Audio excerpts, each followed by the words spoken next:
Coming up today on LinkedIn News Live. Your career success can depend on the words you use with your coworkers.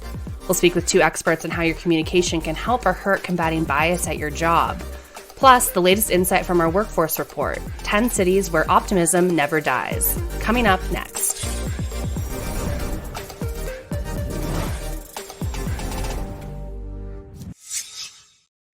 Hello, I'm Caroline Fairchild, and welcome to LinkedIn News Live, where the business conversation begins with you. It's Thursday, October 22nd, and here's a quick look at the top stories that are trending right now on LinkedIn. Streaming service Quibi is shutting down after raising $2 billion in funding less than a year ago. Founders Jeffrey Katzenberg and Meg Whitman said in a statement that, quote, "We are winding down the business and looking to sell its content and technology assets. Its employees will be laid off and paid severance," according to the Wall Street Journal. The number of small business loans given to Black-owned businesses has decreased by 84% from its peak before the 2008 financial crisis, according to a new report from the Business Journals. That figure is even more startling because it comes at a time when the economy has grown 48% and there's been an 82% jump in commercial loans. And why are corporate execs so positive these days? Well, they may be trying to sound more upbeat in earnings calls. That's because algorithms are now pairing words from trading signals, according to a paper from the National Bureau of Economic Research. CEOs may also be avoiding words that machines interpret to be bad or negative.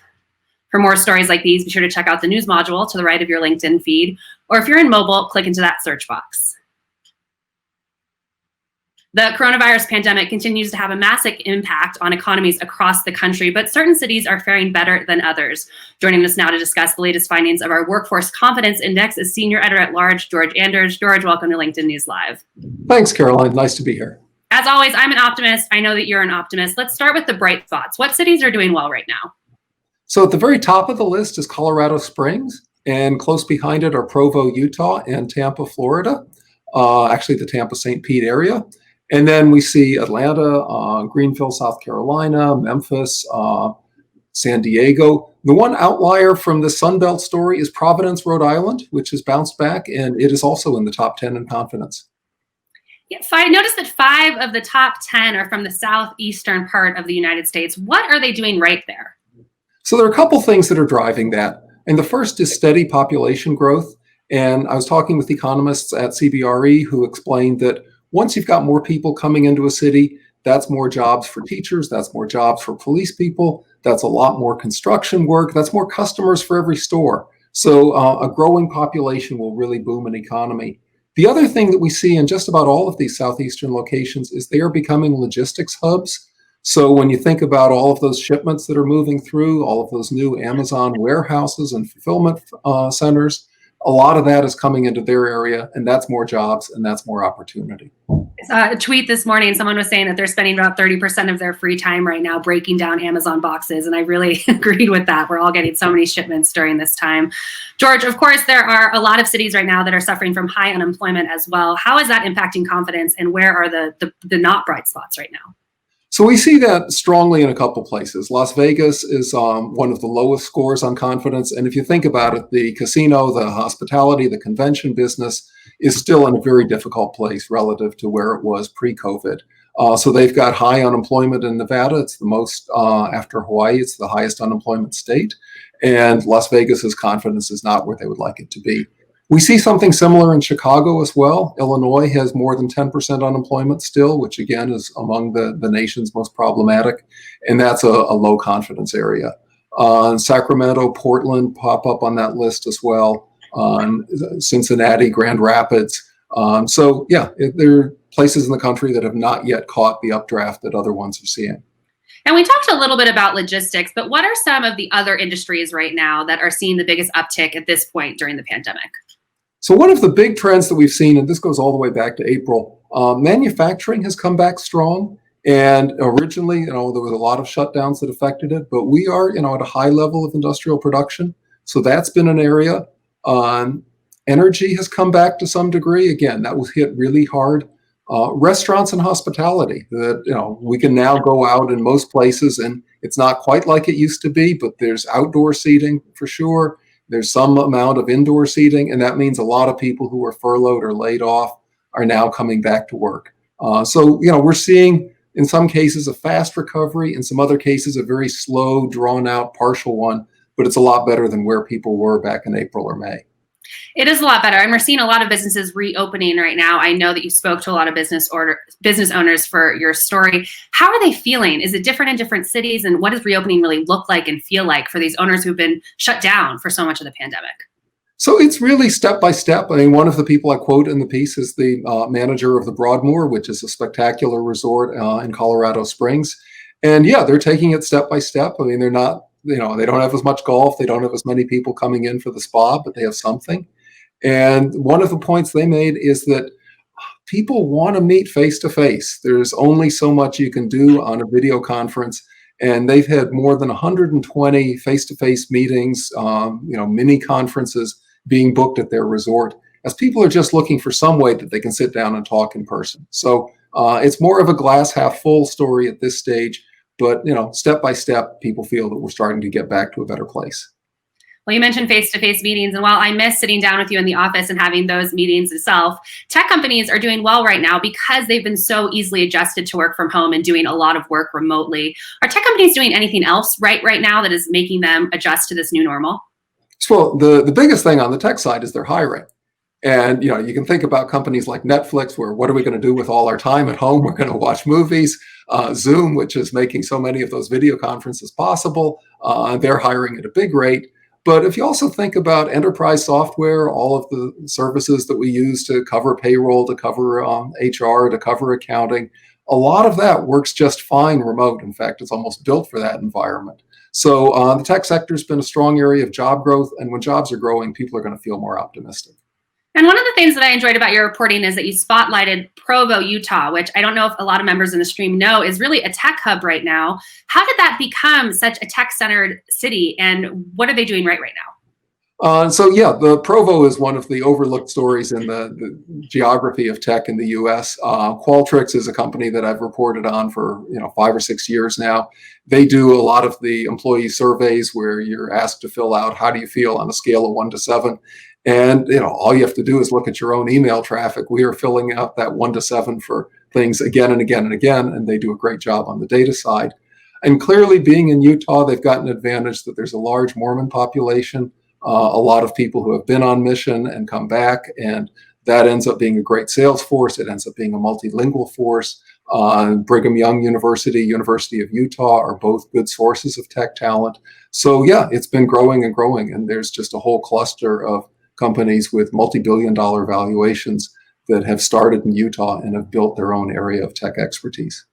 Well, you heard it here first on LinkedIn News Live. It's not just San Francisco and New York and Boston that are tech hubs. We're also seeing a lot of action in Utah. George, I'm seeing a lot of job seekers joining us in this stream right now. If you are in a city right now that does have high unemployment, say in Las Vegas, should you consider moving to some place like Provo? Are people relocating right now for jobs? We're seeing a little bit of relocation. I think a lot of people are still at that stage of, do I need to? What are my options? How would this work out? But yeah, over time, I think a lot of areas where employment starts to cave in, one of the options you have is to pick up. It's a lot easier if you're single. It's a lot easier if you don't have a family or a mortgage, but that is certainly an option. And mobility is part of the American story. And, you look at the great migration west, the great migration from the south to the north, and the industrial boom of, the 40s, 50s, and 60s. We have an ability to pick up and look for something better. So, you need to make sure you've got an opportunity, but the idea of being able to switch your geography is very much something that could be in play. And mobility is a part of our story right now, too. George and I are not coming to you from San Francisco and New York, where we typically work and live, but I'm so glad that I got to spend this time with George Anders. Thank you for your insights and for joining us on LinkedIn News Live. It's a pleasure. Good to be on the show. That was George Anders. He's a senior editor at large at LinkedIn News. And for insights every week on the workforce and what's going on with the job market, be sure to check out his profile. He publishes every Thursday on LinkedIn. All right, the words that we use in the office can have a big impact on our jobs, whether we know it or not, enforcing a certain perspective on our coworkers and our bosses. Women are especially targeted by what's called workplace gender bias, deeply rooted stereotypes that can prevent the ascent up the ladder, but it can be overcome. Joining us now are the authors of the book, Breaking Through the Bias, Communication Techniques for Women to Succeed at Work, Andy Kramer and Al Harris. Welcome to the show. I guess we're having a little bit of choppiness with Andy and Al. Hi there. Happy to be with you. I've been looking forward to talking to you both all week. Communication in the office has been a big topic on LinkedIn. Is this a more important topic now as we think about how people are working remotely in this pandemic? I think so, because people don't have all the nonverbal communication techniques that we do when we're working face to face. And so it is our language now more than ever, exactly what we say, that people's only clues are available as to what people are like. And you both recently had a piece in Fast Company about some basic words that we should all avoid using, whether we're remote or not. What are those words? Well, they're weak words like and just and I'm sorry, and words that make it so that we don't come across as competent and confident. And one of those words is feel, and I feel, no pun intended, like I use that word a lot in the workplace. Why is that considered a weak word right now? Well, one of the reasons is that when we're asked our opinion, what's important is not the way we feel about something. I feel as though that's a good decision. I feel as though we ought to do that. What people want to know, the way you come across as powerful and in control and certain of what you want, is to say, we should do this, or I believe and I've concluded that. When we use feel words, emotional words, what we're doing is depreciating our rational, logical capabilities. I'm going to go ahead and say hello to some members who are joining us in the stream right now. Dolores from Texas, Martha from Los Angeles, Stephanie from Ohio, Tracy from Ireland, and Andrea from Florida. Thanks for joining us on LinkedIn News Live. We're having a conversation right now about words to avoid in the office. Andy and Al, this piece that you published in the Fast Company, it received some pushback because it was focused on why women should use these words less than men. Shouldn't men avoid these words as well?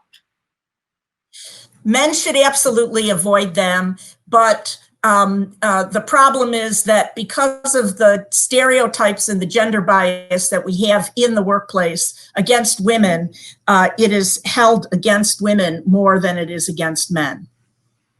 One of the things we should have made clear in the article is, for example, we give an example of Caroline Kennedy back when she was looking to be appointed to the Senate. And in an interview with the Daily Mail, she used, more than 40 times. We should have said, if a man had used, 40 times in an interview, he would have been thought to be just as weak, indecisive, uncertain of himself as a woman. And that was our mistake. That was our communication error. But these are weak words, and they're weak words for anyone. Absolutely. And I have a question. If you have a member of your team, say that you're a manager, and you have a member of your team who may be using these words more often than they should be, what's a way to broach that conversation in a way that isn't going to make them defensive? Well, if you're the manager, it's a lot easier to have that conversation than if you're just a colleague, because the subordinate is looking up to the manager. But what you have to keep in mind is that you make the point that it's nothing personal about the person and the way that they're communicating, but that they want to be certain that their ideas are being heard. And the way to have their ideas heard would be to not say, or over and over and over again. And so sometimes just a gentle record yourself and listen to how you talk can be very eye-opening for anybody. One of the things that we found is that when you have one person on your team who is using weak words, uses like a lot, uses feel a lot, uses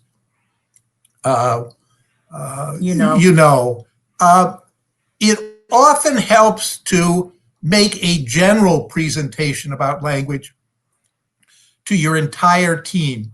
so that you don't single out one person, but that it is general advice about strong communication that appears and is in fact directed at everyone, so that your entire team are all better communicators. Well, Andy and Al, I'm delighted to tell you that we have a lot more members joining us in the stream, and I also see your very cute beagle joining us, making a guest appearance on the show behind you. I'm glad that we have a full house here on LinkedIn News Live. Matthew from California, Sally from New York, Nina from Kentucky, Stephen from New Jersey, all joining us. Dolores says, I agree that how you respond with words could change the outcome or direction of the situation. And Alex here has a question. He wants to know, how does this affect EQ if we don't use emotional words? Well, you can still come across as having emotional intelligence without saying that you feel that the numbers don't make sense. The whole point about analyzing the numbers is, what are the numbers and how do they work? Having emotional intelligence about how you are reacting to other people and how they're reacting to you is something that you can still do without falling back on the weak words that we've been talking about so far today. You can talk about your empathic feelings about other people without saying, I feel. You can talk about, I recognize how difficult this is for you, or I certainly can understand why you're having a tough time with this. There are lots of ways that you can show that you are in sympathy with, that you're empathic with, that you recognize the difficulties that other people have, or that the difficulties that everyone is having with a problem, without expressing it in terms of your emotional reaction. And while I recognize and understand that response, I still feel like it's going to be so hard to get that word out of my vocabulary, but I certainly am going to try. Andy and Al, the reason that we're having this conversation is that for the worst, gender bias is still such a huge issue in the workplace. If these communication problems are so pervasive, how can we fix the workplace to not be so against women? Well, there's different ways, different trains leaving the station at the same time. One is talking to women about what women can do to deal with gender bias workplaces, but we really need to get men involved, because men still run many of the most organizations, and they're the ones who are driving the career-enhancing decisions, putting people on teams. So we need to work with men. Organizations have to pay attention to this too. For example, they need to get out of their career decision-making processes various subjective things, so that what we really want to do is we want to make certain that people are being evaluated for their performance and not being evaluated on subjective, stereotypical, gender biased sorts of reactions. I think what we need to do is follow Andy's advice, but recognize that we've lived with gender bias for literally centuries. And we need to focus now on exactly why it is that we still have these problems. And as we try to explain in our books, we have these problems because of the stereotypes that we have. And we're going to have to find ways to recognize and eradicate those stereotypes. And that's going to take some real work. And Al, as Andy put it, most organizations are run by men right now, and that has a lot to do with affinity bias. We want to work and be with people who look like us, but are more corporate leaders realizing the importance of diverse teams? What are you hearing on the ground? Well, we hear good stories. We don't see the kind of action that we ought to. We've been doing diversity training in a serious way with a lot of money devoted to it since the mid-90s. And yet in major corporate America, in the major professions, we've seen very little progress. And so while there's a lot of good talk going on, we're not seeing the kind of action that we personally are trying to encourage. The firms and companies that we work with, we think we're making some real progress. but it's not as general as we would like to see it. I think just saying we have a problem and we recognize it is really the first step, but there's so much more that needs to be done in order to deal with the biases that affect people in the office.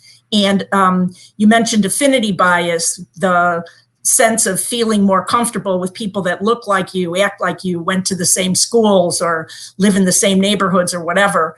That sort of bias, coupled with gender bias, really holds women back in the workplace. You mentioned the problems that are pervasive across the workplace, and that's definitely showing up in the data right now, certainly during this pandemic, where women are faring way worse in the economy right now than men and are taking over a lot of the childcare responsibilities. I have two foremost communication experts on the show right now. For the women who may be joining us on the stream and are taking on more responsibility at home, how can they effectively communicate to their manager about that without showing weakness? Well, the first thing is that they need to be in touch. One of the things that's hardest when we're at home is to be noticed, to be apparent and to be present.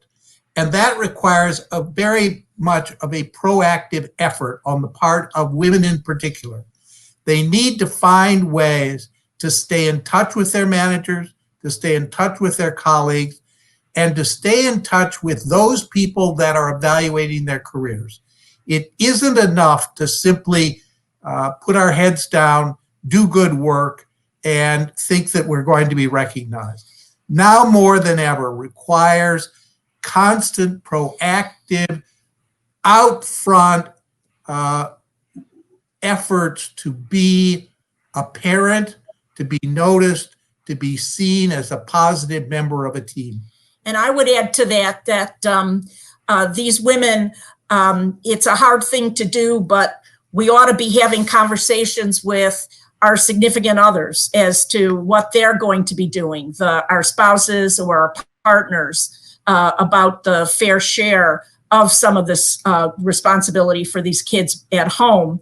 An interesting survey that the New York Times did not too long ago was asking what are the who's doing the primary caregiving with respect to the remote learning for schooling.